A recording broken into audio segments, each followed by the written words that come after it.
You pay 100 grand cash to a research company, right? Basically a bribe, make us look like rock stars, make us look like the good guys.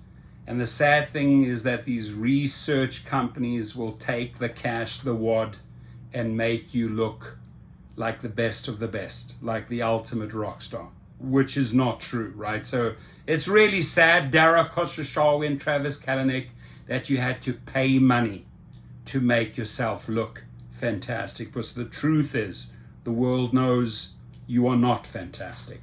So $100,000 got Uber research published in prestigious outlet, and they should shut down that prestigious outlet.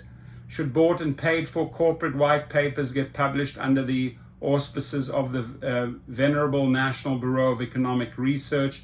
That's the question raised by new disclosures from the Uber files leak.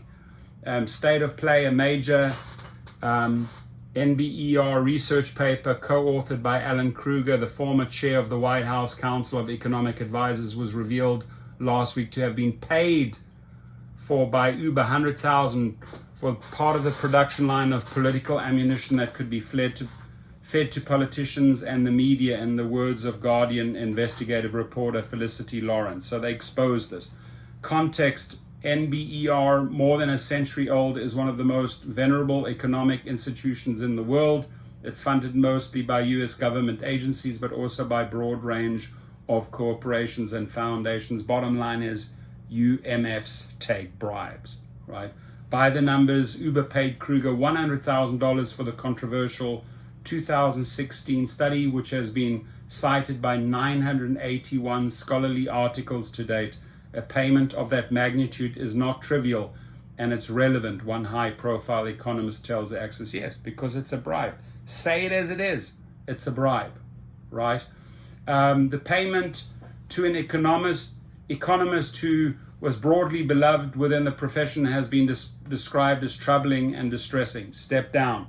Step down. For the record, in a statement to Axios, NBER spokesman Charlie Radin said that the NBER's research disclosure policy requires all of the authors on any working paper disseminated by the NBER to disclose any financial interest that bear on the paper's content. While not saying explicitly that the disclosure was adequate, obviously it's a bribe, Radin was at pains to point out that Kruger's consulting relationship with Uber was disclosed. That disclosure in full, Kruger acknowledges working as a consultant to Uber in December 2014 when this was written. How it works, Seth Harris, another White House economist and a frequent Kruger co-author, tells Access that he has never accepted any money from Uber. BS, right? So flashback, the 2011 documentary Inside Job famously grilled former Fed board member Rick Mishkin on a 2006 study he wrote entitled Financial Stability in Iceland. And he got paid $124,000. It's a bribe. It's a bribe. Bottom line. What's the bottom line here? Stop bribing, right?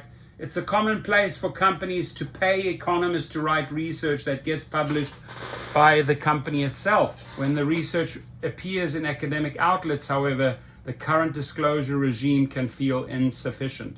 So thank you to those files. This got exposed, and their image is now tarnished, right?